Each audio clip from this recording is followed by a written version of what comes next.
वक्त शहबाज शरीफ साहब उन्होंने भी जाके यूनाइटेड नेशन में दोबारा कश्मीर कश्मीर किया, तो कैसा लगा आपको? आपको लग रहा है कि इससे कोई फर्क पड़ रहा है और एक बार फिर फलस्तीन का नाम और अफगानिस्तान का नाम और कश्मीर का नाम लिया गया? ये और बात है कि अफगानिस्तान वालों ने कहा जी अपने काम से काम रखो, हम खुद देख लेंगे।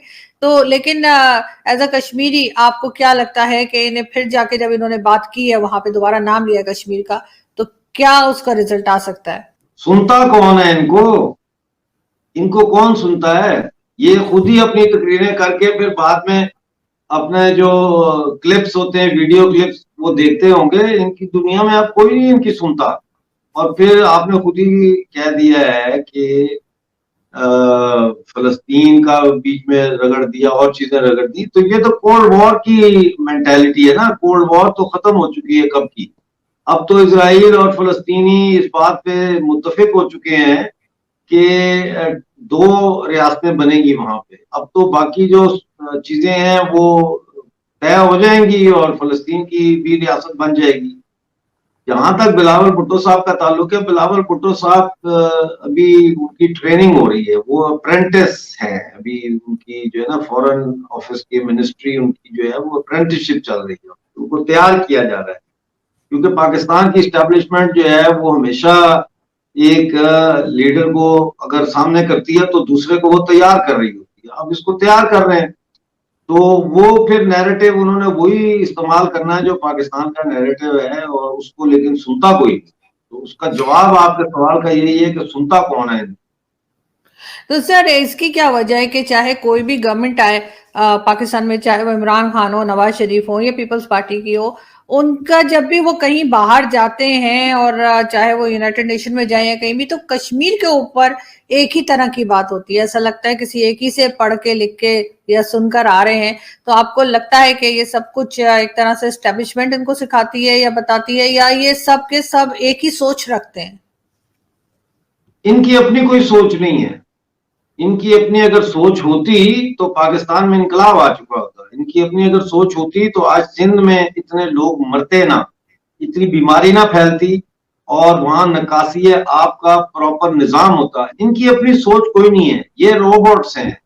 इनको बड़े घर से इनका सॉफ्टवेयर जो है वो चेंज किया जाता है, अपडेट किया जाता है। और बड़े घर का आप समझती हैं कि मैं किस तरफ इशारा कर रहा हूं, मैं नाम नहीं लेना चाहता, लेकिन ये है कि बड़े घर से जो स्क्रिप्ट मिलता है वो ही ये पढ़ते हैं। और बड़े घर का स्क्रिप्ट जो है अनफॉर्चुनेटली पिछले 75 सालों में चेंज नहीं हुआ, वो एक ही स्क्रिप्ट है, मेरे अजीज हमवतनों।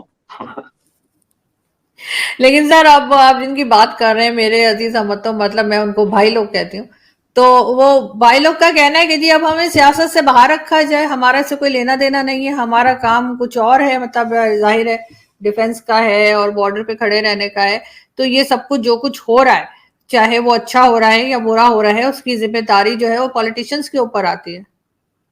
ये सियासत से बाहर का सवाल नहीं है, रियासत से बाहर का सवाल। यहाँ तो ये फैसला होना है कि रियासत का जो है पालनहार कौन हो, रियासत कौन चलाए। यहाँ तो सियासत की बात ही नहीं हो रही। सियासत तो बल्दियाती इंतखाबात से लेकर आपके सेनेट के इलेक्शन तक जो है वो सारे इंजीनियर्ड इलेक्शंस हैं। तो बात सियासत से अलग होने की नहीं है, बात रियासत से अलग होने की है। जिस दिन ये रियासत से अलग हो गए उस दिन पाकिस्तान में सियासत का दौर शुरू होगा। पाकिस्तान में तो सियासत का कोई वजूद ही नहीं है मेरे नजदीक। जी, लेकिन ऐसा कैसे पॉसिबल होगा सर? क्योंकि सब लोग जाहिर है कि इनके दबाव में होते हैं। एस्टेब्लिशमेंट एक हकीकत है, ये इमरान खान के जुमले मेरे नहीं, इमरान खान का कहना है कि एस्टेब्लिशमेंट पाकिस्तान में एक हकीकत है।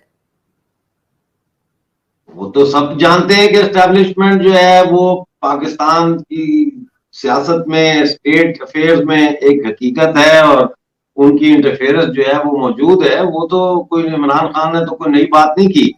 इमरान खान तो अपने चक्कर में, यानी कि अपना अपने गुस्से में और अपनी वो क्या कहते हैं हिजलत में, वो तो पाकिस्तान का वो उस तरह बेड़ा गर्क कर रहा है जिस तरह के कोई तस्वर नहीं कर सकता था। यानी बलोच हो, टीटीपी वाले हों, कोई और तंजीम हो, या कोई देश हो जैसे इंडिया है या रूस या अमेरिका है, जिस तरह ये तबाही फैला रहा है पाकिस्तान की और पाकिस्तान के इदारों को तोड़ रहा है और पोलराइज कर रहा है और फौज को तोड़ चुका है ये बीच में से, ये मैं आपको बता दूं, पाकिस्तान आर्मी को ये डिवाइड कर चुका है बीच में से।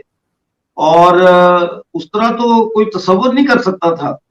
तो अब सवाल ये है कि इमरान खान ने आज पीओजेके में मुजफ्फराबाद में जलसा किया है और उस जलसे में उसने फौज के जो दूसरा सेक्शन है जो इसको सपोर्ट कर रहा है उसका लिखा हुआ स्क्रिप्ट इसके पास है। हर जलसे में वही स्क्रिप्ट पढ़ देता है कि करप्शन ऐसे है और ये चोर हैं और ये जो है वो हुकूमत जो है इम्पोर्टेड हुकूमत है। वही स्क्रिप्ट हर जलसा उठा के आप देख लें, बस यही बात करता है। उसने पीओजेके के लिए, हालांकि इनकी गवर्नमेंट है वहां, उसने कोई ऐलान नहीं किया कि जी पीटीआई की गवर्नमेंट जो है वो कश्मीर में ये करेगी, सड़कें ठीक करेगी या अस्पताल बनाएगी, कोई नहीं। उसने वही जो स्क्रिप्ट है उसके पास, वही उसने रटाया जो है वहां पर बोल दिया है। और आज लोग भी नहीं थे ज्यादा, 5-6 हजार की तादाद में लोग थे जी। तो आपको लगता है कि कोई सपोर्ट है आजाद कश्मीर से इमरान खान को? कैसे आप कह रहे हैं कि बहुत थोड़े लोग थे, 4-5 हजार लोग थे, तो वो तो खैर हर जगह पर ही, हर शहर में यही कहा जा रहा है कि पब्लिक की तादाद कम है और उसकी कोई भी रीजन हो सकती है, लेकिन आजाद कश्मीर में आज जैसे आप कह रहे हैं कि इमरान खान ने रैली की है, तो उस पर आपका क्या ख्याल है कि वहां से कोई सपोर्ट मिलेगी? क्योंकि पहले तो वहां पे हमेशा से पीएमएलएन की गवर्नमेंट रही है। जब मैं गई थी 2-2.5 साल पहले, तो वो लोग पीएमएलएन को बुरा भला कह रहे थे कि उनको कुछ मिला नहीं और थोड़ी परेशानी बताई जा रही थी वहां पे। देखिए, ये जो जलसा आज का हुआ है इसमें पीओजेके के जो प्राइम मिनिस्टर हैं तनवीर इलियास, उन्होंने पूरी सरकारी मशीनरी इस्तेमाल की, यानी कि बसें, वैगनें, सुजुकी पिकअप्स तक इस्तेमाल की गई हैं, दूर दूर से लोगों को लाया गया है। कल रात ही पाकिस्तान से भी बसों में लोगों को वहां और वैगनों में पहुंचाया गया है। इसके बावजूद अगर 5-6 हजार लोग वहां इकट्ठे उन्होंने कर लिए हैं तो ये कोई बड़ी बात नहीं है। क्राउड चार्ज था, उसमें कोई शक नहीं है, लेकिन वो क्राउड पॉलिटिकली चार्ज नहीं था। वो क्राउड ऐसे ही चार्ज था जैसे क्रिकेट ग्राउंड में हमारा क्राउड चार्ज हो जाता है। इमरान खान को चूंकि देखा है तो वो जनाब सब उसमें शोर मचाते हैं, नारे लगाते हैं। इसमें तो कोई शक नहीं है कि एक बहुत बड़ा सेक्शन है सोसाइटी का जिसको इमरान खान ने अपनी तरफ मुतवज्जो किया है, अपनी तरफ खींचा है, मकनातीस की तरह खींचा है। और ये कोई तस्लीम करने में कोई आर नहीं होनी चाहिए। इसलिए कि देखें ना, अगर आप यूट्यूब पे जाएं और उसमें लिखें हिटलर वीडियोस, तो आप देखें लाखों का मजमा खड़ा है। हिटलर ऐसे करता है तो है हिटलर हो जाता है, ऐसे करता है तो सारे बैठ जाते हैं।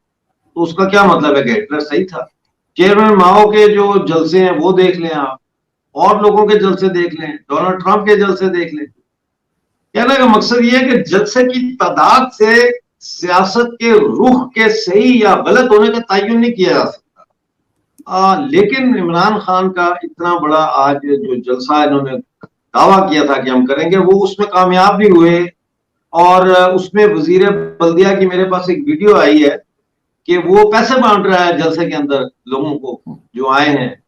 तो इसके बावजूद भी, मतलब है, इतना कुछ होने के बावजूद भी अगर ये इतना बड़ा जलसा नहीं कर सके, और इमरान खान की ये सबसे मुख्तसर तकरीर थी जो उसने मुजफ्फराबाद में की, क्यों क्राउड ही नहीं था उसके मुताबिक। तो वो मुझे लगता है कि तनवीर इलियास साहब की भी के कान भी खींचे होंगे उन्होंने आज।